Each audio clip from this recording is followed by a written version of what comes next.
بسم اللہ الرحمن الرحیم والصلاة والسلام علی سید المرسلین۔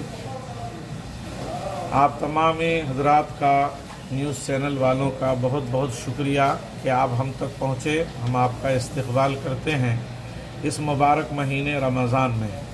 ایک تو رمضان المبارک میں ایک فضیلت ہے کہ 70 درجے بڑھ کر کے اعمال کا ثواب ملتا ہے، اور پھر جمعہ کا جو دن ہوتا ہے، اللہ کے نبی نے فرمایا کہ یہ دنوں کا سردار اور ایک عید کا جیسا دن ہوا کرتا ہے۔ اور پھر رمضان المبارک کا آخری جمعہ، کیونکہ بالیقین آخری جمعہ ہمارا الوداع یہی ہے۔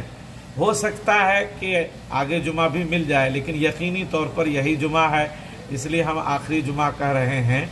اللہ تبارک و تعالیٰ کے نبی نے فرمایا کہ رمضان المبارک کے جو دن ہوتا ہے، اس میں اگر جمعہ کا دن ہو تو وہ اعمال میں بہت زیادہ اضافہ ہو جاتا ہے۔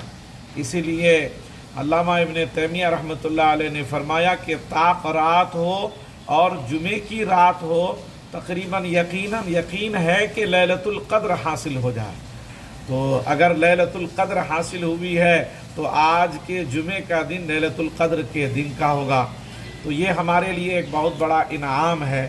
اللہ تبارک و تعالی نے قرآن کریم میں ارشاد فرمایا، شہر رمضان الذی انزل فیہ القرآن۔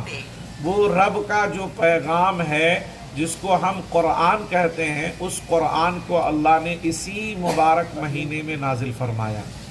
اور پھر اس مبارک مہینے میں ہمیں یہ جمعہ کا دن مل رہا ہے، تو جمعہ کے دن کی فضیلت، جمعہ کے دن کے اعمال اللہ تبارک و تعالیٰ کے یہاں بہت مقبول ہے۔ یہ آخری جمعہ ہے، بالیقین، بالامکان ہو سکتا ہے کہ اور ایک جمعہ مل جائے، ورنہ یہ ہمارے لیے آخری جمعہ ہوگا۔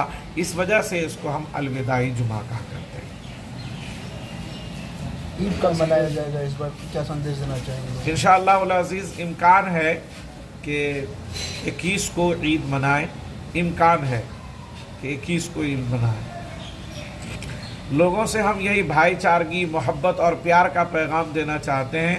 ہمارے نبی صلی اللہ علیہ وسلم اس دنیا میں آئے امن پھیلانے کے لیے، بھائی چارگی کو پھیلانے کے لیے۔ جس وقت ہمارے نبی اس دنیا میں تشریف لائے تھے، دنیا میں بہت جہالت تھی، بہت مار پیٹ، بہت جھگڑا، عورتوں کی عزت نہیں ہوا کرتی تھی، پیروں کے ناخن جیسا اس کو تصور کیا جاتا تھا۔ ہمارے نبی صلی اللہ علیہ وسلم نے فرمایا، اگر یہ تمہاری ماں ہے، عورت تمہاری ماں ہے، اس کے قدموں کے نیچے جنت ہے۔ اگر عورت یہی تمہاری بہن ہے تو اس کی اچھی کفالت اور اس کا نکاح کرنا تمہارے لیے جنت ہے۔ عورت اگر تمہاری بیٹی ہے، اس کی صحیح طریقے سے کفالت اور اس کی خدمت کرنا تمہارے لیے جنت ہے۔ ماں، بہن، بیٹی۔ ایک بیوی کے بارے میں فرمایا کہ اگر کوئی شوہر کے اچھے اخلاق پوچھنا ہو، نیکی کے بارے میں پوچھنا ہو، اگر اس کی بیوی گواہی دیتی ہے کہ میرا شوہر بہت نیک ہے، تو جان لو کہ وہ شوہر اس کا نیکوکار ہے اور اچھا انسان ہے۔ اللہ کے رسول صلی اللہ علیہ وسلم یہی محبت، ادب، اخلاق اور امن کا پیغام ہمیں عطا فرمائے۔ کیا نام ہو؟ وحید الزماں قاسمی، امام و خطیب جامع مسجد پورنیہ۔